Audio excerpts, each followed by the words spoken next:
What's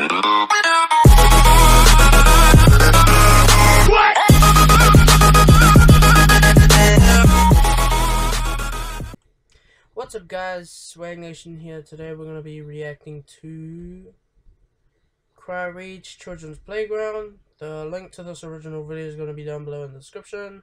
And Cryotic's channel is going to be down below in the description as well. Yeah. Let's start.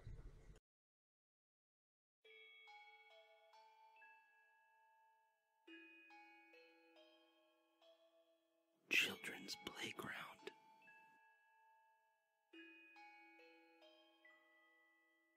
I'd moved to a new town. This was much nicer, cleaner, quieter than the one I'd lived at before. Not the sort of town you expect to have things wrong with it. There was a very public park right in the center.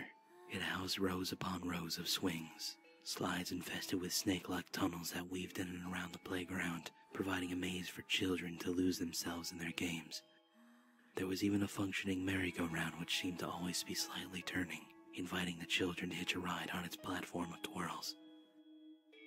I have to emphasize on the fact that it was a quiet, peaceful town, the kind of town where kids could leave the house on their own and take part in a short journey to the park. I had been given strict instructions by my parents that I should come home the second it started turning dark. My life was wonderful. Or so it seemed. It was a Friday. I knew the day because I remember coming home with a big smile on my face as I knew the luxury of non-stop playing for the next 2 whole days. I did what I always did. I chucked my school bag on my bed and was ordered to change into other clothes. In a matter of minutes, I was ready to descend onto the world of fun. Nothing could stop me. The tunnels were my favorite. It was so easy to get lost in them, which made great fun for playing hide and seek with my only 2 friends, Billy and Tom. They were both in my class, and we, like many other 8-year-olds, loved any game that filled us with pure adrenaline. We were going to play murder. I don't expect anyone to know the game. We made it up. The rules were very similar to hide and seek, except when the only one seeking found you, they had to murder you. Pretend, obviously. It was nearing winter as I remember being slightly cold as I wormed my way around in the tunnels, furiously trying to find a perfect hiding spot. Billy was the seeker. Tom had hidden behind the merry-go-round. I was alone. It must have been maybe 10 minutes, which for an 8-year-old felt like a year, when I decided to do what all kids do when they get bored. Give up. I give up, I shouted, my voice echoing through the tunnels. I'm in the tunnels. I give up. I heard sudden shuffling from one end of the tunnel. Now I don't know why, but I froze still. I didn't call out again. I just waited. Something wasn't right.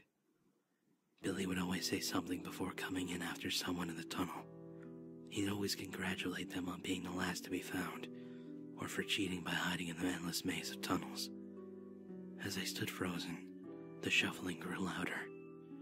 I could tell it was starting to get dark outside as the tunnels slowly began to lose any light in them, slowly but surely dropping into darkness.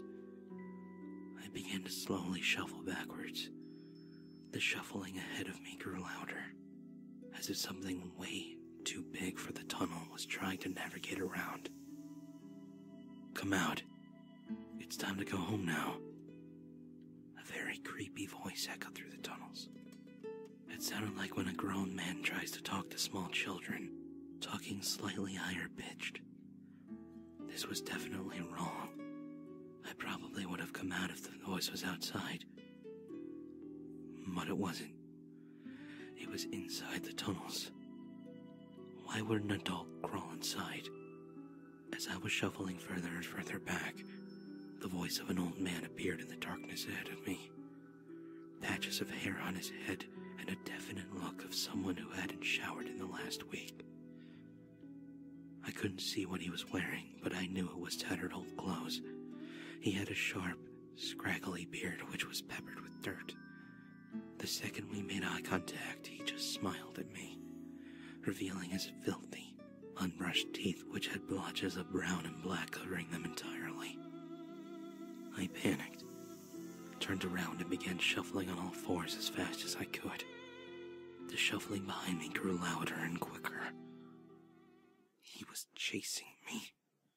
I sped through the maze for what felt like an eternity.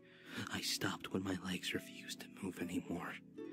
I'd taken so many twists and turns that even I was completely lost. I don't want to hurt you. I just want to talk. The voice echoed through the tunnels. I could tell he was nearby. I pressed my body against the bottom of the small, narrow tunnel and listened. He continued to make soft cooing sounds, begging me to come out and present myself to him. I lay in that tunnel for hours. No exaggeration.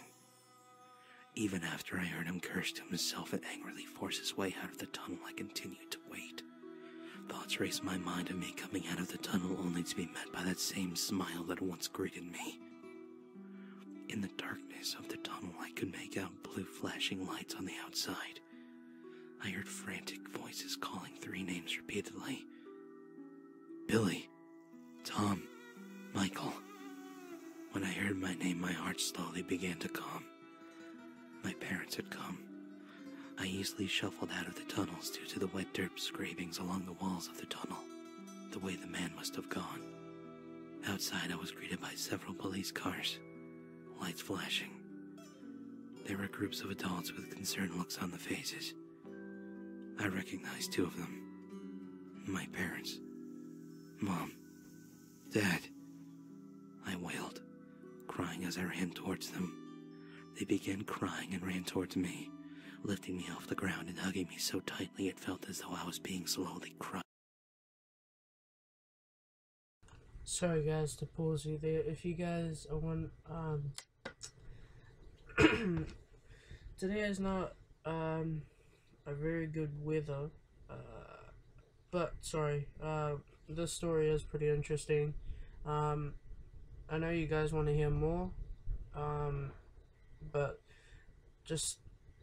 I'm just wondering why there's like noises coming outside, because it's just windy, so yeah.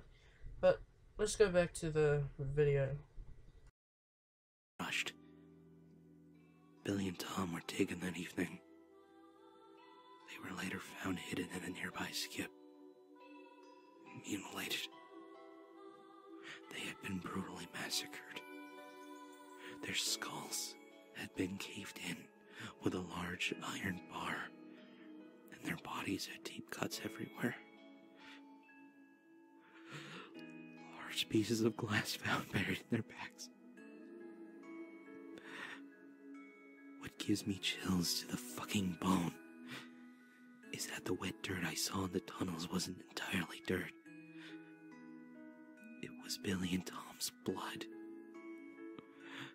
After slaughtering my 2 best friends and meeting eye contact with me in that tunnel, he just smiled. He had won that game.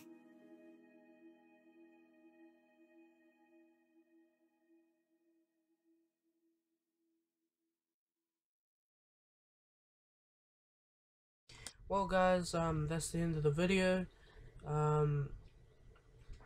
Please subscribe to Cryotic, because like I said, his channel is going to be down below in the description. But anyways, hit that like button, hit that subscribe button, hit that like button, hit the subscribe button, leave a comment down below, and I'll see you guys later. Peace.